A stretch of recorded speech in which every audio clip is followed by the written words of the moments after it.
mga kaupod dito sa Roa City, gahiwat man sila sa ngila nga kaugalingon nga hublag protesta.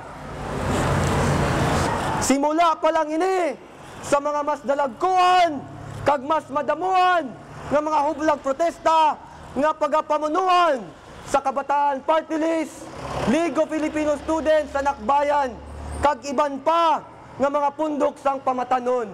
Hindi lang para iduso ang ato na kinamatarong sa edukasyon, kundi mismo para iduso ang kinamatarong sa bilog nga pumuluyo para sa disente na empleyo, para pamatukan ng demolisyon, pamatukan ang US intervention diri sa ato na pungsod, para nga pamatukan ang pag-reject ni Presidente Aquino sa 125 na wage increase, kag para sa lubos-lubos na gid na pagbago sa aton nga sosyedad.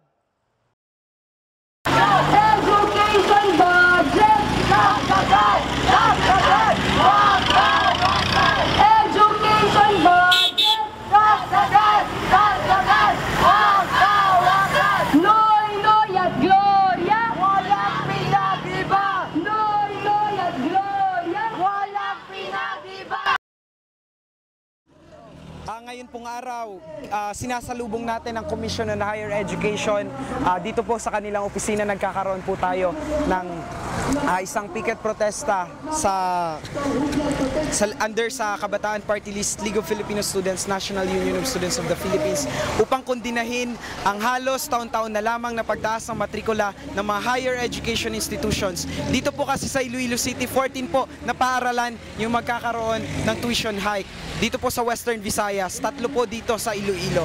Kaya nga ikinagagalit na lamang ng mga estudyante na kasama po namin ngayon yung kawalan ng aksyon ng gobyernong Aquino, of course through the Commission on Higher Education, para kontrolin at the same time i-regulate po yung tuition increases ng mga universities. Mas nakakagalit din po kasi alam nyo po, nung nakaraang buwan, hindi na po talaga binibigay sa amin ng Commission on Higher Education yung listahan pa nga lamang ng mga universities na nagtaas ng matrikula.